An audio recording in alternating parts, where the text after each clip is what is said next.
اس عمل کی دو طریقے ہیں. پہلے 1000 دفعہ بسم اللہ الرحمن الرحیم، اولا پھر 7 دفعہ درود شریف، پھر 2 نفل، پھر 1000 دفعہ بسم اللہ الرحمن الرحیم، 1000 دفعہ پھر 2 نفل.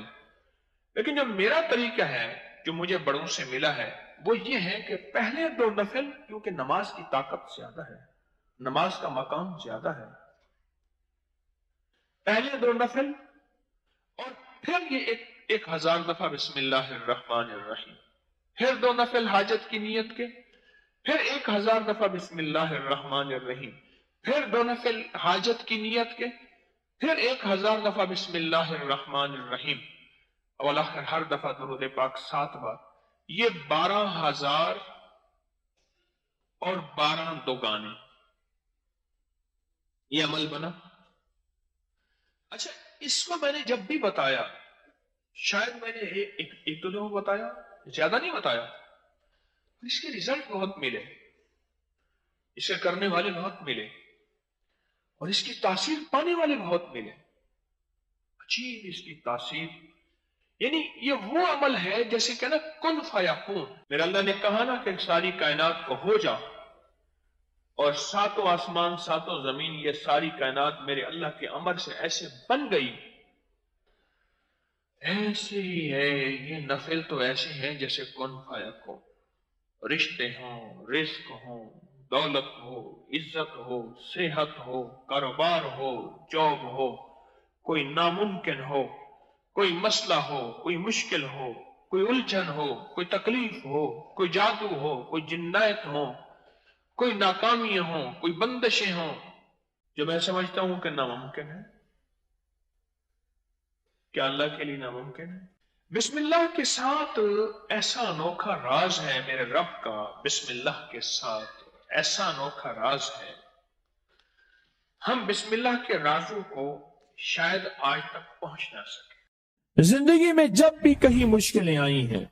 جب بھی کہیں پریشانی آئی ہیں، جب بھی کہیں الجھنیں امت کو آئی ہیں، جب بھی کہیں اولاد نہیں ہے، رزق نہیں ہے، صحت نہیں ہے، عزت نہیں ہے، سکون نہیں ہے، چین نہیں ہے، راحت نہیں ہے، جادوؤں نے گھیر لیا، بندشوں نے تباہ کر دیا، حاسدین نے برباد کر دیا، مشکلوں نے سر چڑھ کے ہمیں جھکا دیا، حالات نے ہماری زندگی کو تنگ کر دیا. کوئی پریشانی کی ضرورت نہیں. مجھے کہنے لگے کہ ہمارے علاقے میں ایک صاحب ہیں، بابا جی ہیں، کوئی بھی مشکل ہو وہ بیٹھ کے سورۃ قل ہو اللہ پڑھاتے ہیں. ان کے پاس 7 کھانے لے جانے پڑتے ہیں، 7 کھانے لے جانے پڑتے ہیں، اور سورۃ قل ہو اللہ پڑھاتے ہیں بٹھا کے بندوں کو. اور ان کے لیے کھانے ضروری ہیں، کھانے اچھے ہوں، ایک سوٹ ہو، 7 کھانے ہوں، ایک خوبصورت تکیہ ہو، ایک کھیس اچھا بہترین بچھونا ہو، ایک بستر کی چادر ہو، اور 7 کھانے ہوں. فرمایا وہ دیتے ہیں، لیتے ہیں، سورۃ قل ہو اللہ پڑھاتے ہیں، پھر بیٹھ کے دعا کرتے ہیں، بہت دیر تک دعا کرتے ہیں، لوگوں کی مشکلیں حل ہو جاتی ہیں، لوگوں کی پریشانیاں دور ہو جاتی ہیں. میں نے کہا کسی طرح بابا جی سے پتہ چلے گا وہ دعا کیا مانگتے ہیں. کہنے لگے وہ دعا کسی کو نہیں بتاتے، بس کہتے ہیں آؤ میرے ساتھ بیٹھ کے سورۃ قل ہو اللہ پڑھو، اول آخر درود پاک پڑھو اور سورۃ قل ہو اللہ پڑھو. وہ دعا کسی کو نہیں بتاتے. میں نے کہا کسی طرح پتہ کر وہ دعا کسی کو تجھے بتا دے. اس نے کہا پتہ کروں گا. کچھ عرصے کے بعد بندہ مجھے ملا، آتے ہی ایک کاغذ دیا، اور کاغذ دے کے مجھے کہنے لگا آپ کو یاد ہے آپ نے میری ایک ذمہ داری لگائی تھی، اور وہ ذمہ داری یہ لگائی تھی کہ ایک ہمارے ہاں بابا جی ہیں، ان کے پاس کوئی دنیا کی مشکل، پریشانی، الجھنیں، ناکامیاں، حالات، مسائل، بے اولادی، جادو، جنات، اثرات، بندشیں، کوئی بھی ہے، وہ مسئلے حل ہوتے ہیں. لیکن ان کی شرطیں یہ ہیں، خوبصورت تکیہ لیتے ہیں، بہترین سوٹ لیتے ہیں، بستر کی چادر لیتے ہیں، ایک کھیس یعنی پورا بستر لیتے ہیں، اور کہا اگر سردیاں تو ایک خوبصورت رضائی بھی لیتے ہیں اور 7 رنگ کے کھانے لیتے ہیں، عطر کی خوشبو لیتے ہیں، یہ لیتے ہیں، یہ لیتے ہیں، وہ پھر آپ چھوڑ کے آ جائیں وہ ان کے ہوتے ہیں، بس آپ کو وہ دعا دے دیتے ہیں اور بٹھا کے سورۃ قل هو اللہ پڑھتے ہیں۔ میں نے کہا کس طرح پتہ کر کے یہ عمل کیا ہے، پتہ کر یہ عمل کیا ہے۔ اس نے آیا نا تو اس نے مجھے خط دیا، اور خط دیتے ہی اس نے کہا کہ میں نے پتہ کیا ہے اس عمل کا، کسی طرح سے ان کے گھر کی ایک خاتون ہماری خواتین سے نسبت تھی، انہوں نے بتایا ہے وہ ساری سورۃ قل هو اللہ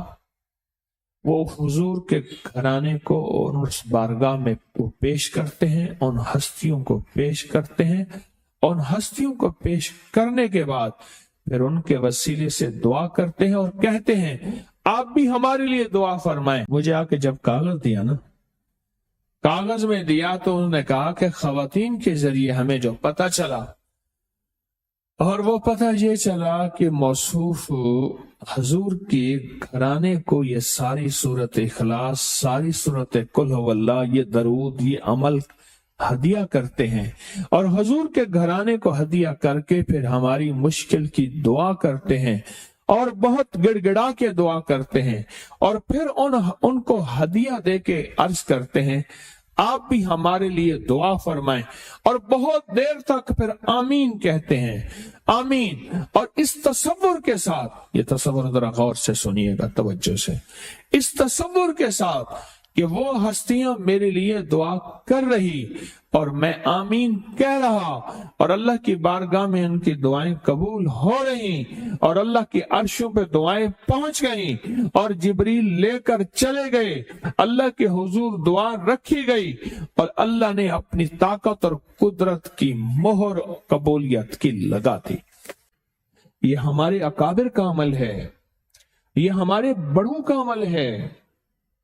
یہ ہماری بڑی بڑی ہستیوں کے عمل ہیں۔ میں اس لیے کہہ رہا ہوں میری کوشش ہوگی کبھی آپ کو شرک اور بدعت پہ نہ لگاؤں، میں اس لیے کہہ رہا ہوں میری کوشش ہوگی امت کو وہ خیر کے عمل بتاؤں جو عموماً لوگ چھپا کے چلے جاتے ہیں، جو عموماً لوگ اپنے تک رکھتے ہیں، میری کوشش ہوگی۔